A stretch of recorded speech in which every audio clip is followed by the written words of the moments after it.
Salutations, peuple des Atlantes. J'ai entendu votre appel. Les ressources se font rares, les temps sont durs. Il est temps de trouver de nouveaux récifs où construire nos demeures, où élever nos baleines. Suivez-moi vers une nouvelle ère de prospérité. Longue vie au roi Tuba Ier! Non?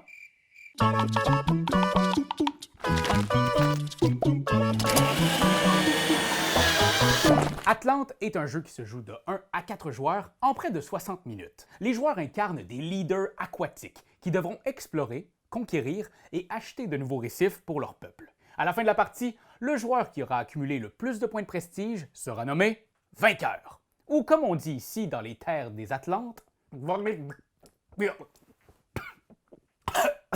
pour mettre le jeu en place, commencez par mélanger toutes les cartes lieux et les cartes personnages pour en faire 2 decks que vous placerez ici et là. Révélez ensuite les 6 premiers lieux de la pioche et les 6 premiers personnages. Assurez-vous quand même d'isoler les 6 cartes personnages de départ de chaque faction. Vous les reconnaîtrez par ces symboles colorés en haut à droite. Les joueurs commencent tous avec les mêmes 6 cartes, sauf le roi, qui a une capacité unique. Chaque joueur peut prendre le paquet et les 4 mantas de la couleur de son choix.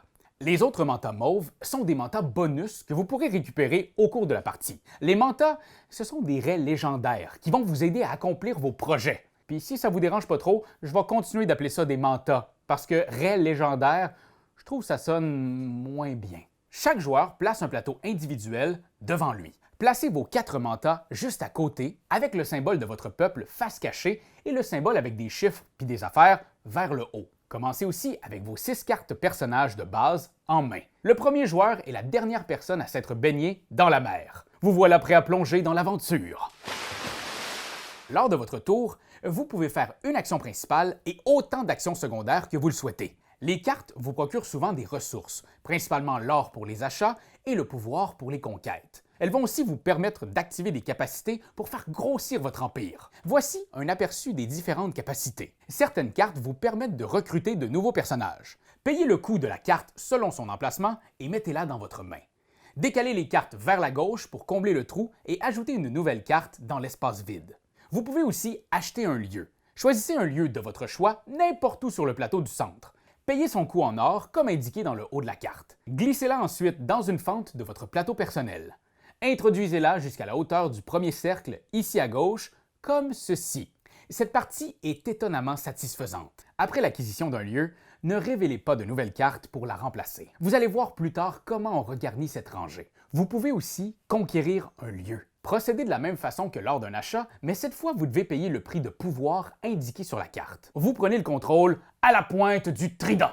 Et là, je vous entends me dire « Raph, tu parles de payer des affaires depuis tantôt, mais il est où l'or? Il me manque-tu des jetons dans ma boîte? Il est où le pouvoir? Il est où? » Pas de panique, les ressources sont juste devant vous, sur votre plateau et dans vos mains. La carte jouée lors de votre action principale vous fournira souvent un peu de ressources. Mais si vous voulez acheter une carte coûteuse, vous aurez besoin de faire des actions secondaires. Une action secondaire, c'est d'activer des mantas ou des lieux sur votre plateau pour profiter de leurs ressources. Et ce, autant de fois que vous le voulez. Il n'y a pas de limite au nombre d'actions secondaires que vous pouvez prendre lors de votre tour. Exemple, lors de mon tour, je joue ce personnage en action principale pour acheter ce lieu. 6 pièces d'or pour un récif. Aïe aïe aïe, c'est pas donné. Mon personnage me fournit seulement 1 pièce d'or. Heureusement, j'ai des actions secondaires. Je vais activer ici ma manta pour aller chercher 1 sou de plus. Quand on active une manta, on la retourne. Elle n'est plus disponible pour aider jusqu'à ce qu'elle revienne sur son côté avec bonus. Il me manque toujours un peu d'argent. Alors je vais activer ces lieux. Pour activer un lieu, je le fais monter d'un espace pour obtenir le bonus visible avant que celui-ci ne disparaisse sous le carton. Alors au total, 1 plus 2 plus 2 plus 1, j'ai tout l'or nécessaire pour m'acheter mon nouveau récif. Notez que certains lieux et certaines mantas ne donnent pas de ressources. Ils vous permettent en action secondaire d'utiliser une autre capacité avant ou après votre action principale.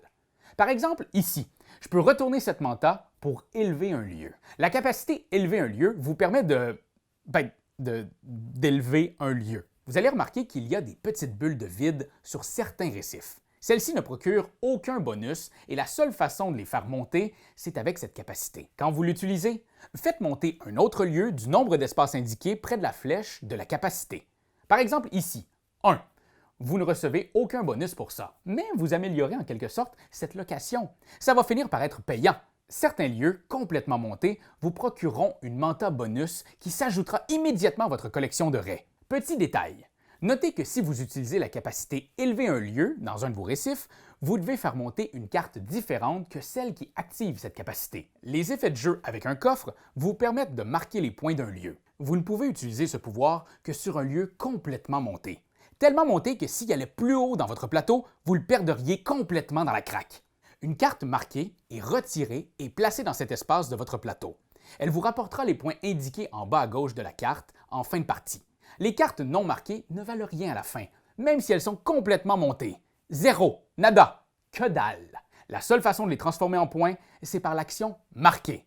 N'oubliez pas, la capacité « Explorer » vous permet de révéler de nouveaux territoires à conquérir. Quand vous explorez, commencez par défausser toutes les cartes dans la rangée d'exploration. Au début de la partie, cette rangée est vide, puis déplacez les lieux de la rangée centrale vers la rangée Exploration. S'il y a plus de 4 lieux à transférer ainsi, le joueur explorateur défausse les lieux en trop de son choix. Il remet ensuite 6 nouvelles cartes dans la rangée centrale. Notez que cette action rend les cartes du haut plus faciles à conquérir pour vous et les autres. Cependant, leur prix d'achat reste le même, peu importe où elles se trouvent. Finalement, dans vos cartes de base se trouve la Matrona. Quand vous la jouez en action principale, vous pouvez récupérer toutes les cartes personnages dans votre défausse. Vous pouvez aussi retourner vos mantas utilisés sur leur côté avec bonus. La Matrona ne peut pas être défaussée.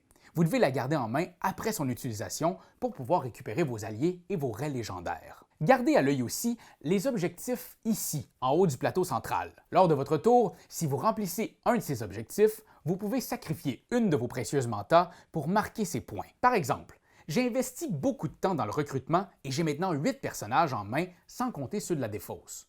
Je remplis donc cet objectif et je place une manta ici. Peu importe si elle est utilisée ou pas, tant qu'elle se retrouve ici. Comme je suis le premier, je marque 8 points. Le deuxième fera 5, le troisième 3, etc. Notez que le cinquième espace ici n'est pas utilisé dans le jeu de base. La partie se termine lorsque l'une de ces conditions est remplie. Lorsqu'un joueur révèle la dernière carte de la pioche lieu ou de la pioche personnage, ou lorsqu'un joueur a placé une manta sur chaque objectif du plateau. À ce moment, tous les joueurs ont droit à un dernier tour de jeu, puis on compte les points. Ajoutez à vos points d'objectif la valeur totale des cartes dans la pile lieu marqué de votre plateau personnel. Ajoutez à cela un point par carte personnage dans vos mains. Celle dans la défausse ne rapporte rien. Le joueur avec le plus de points de prestige est nommé Roi des Atlantes. Pour ceux qui souhaitent varier l'expérience et s'aventurer en eau plus profonde, sachez qu'il existe un mode avancé. Les objectifs de la partie sont déterminés au hasard à partir d'un lot de jetons objectifs tous différents. Les joueurs débutent la partie aussi en faisant un draft pour choisir leur carte roi. Ça permet de débuter avec une main légèrement différente axée sur une stratégie unique que vous aurez choisie. Voilà, bon peuple des Atlantes. Vous avez demandé une vision claire pour l'avenir de nos terres sous-marines. Je vous ai tout expliqué avec mon cœur. Si vous suivez ces quelques règles, je peux vous assurer gloire, prospérité et plancton à volonté. Êtes-vous avec moi? Me suivrez-vous jusqu'au bout des abîmes? Tous ensemble, Roi Tuba Premier! Roi Tuba Premier! Roi Tuba Premier! Je pense que c'est mon nom le problème. Il faudrait quelque chose qui sonne plus. Crapette 2. Gogun 4. Marsouin. C'est toi de trouver l'épisode de jour du Popoche? Sonne la cloche! Sonne la cloche! On parle de jeu, like-nous, commande, suis-nous, suis-nous! Ouais. Sonne la cloche! Sonne la cloche! Partage à tes amis, partage à ta mamie, ouais. Sonne la cloche! Sonne la cloche! Comment ton ouais, fais-le mon titi! Sonne la cloche! Sonne la cloche! Sonne la cloche comme quand Jésus a sonné à la porte pour aller souper chez Zachée.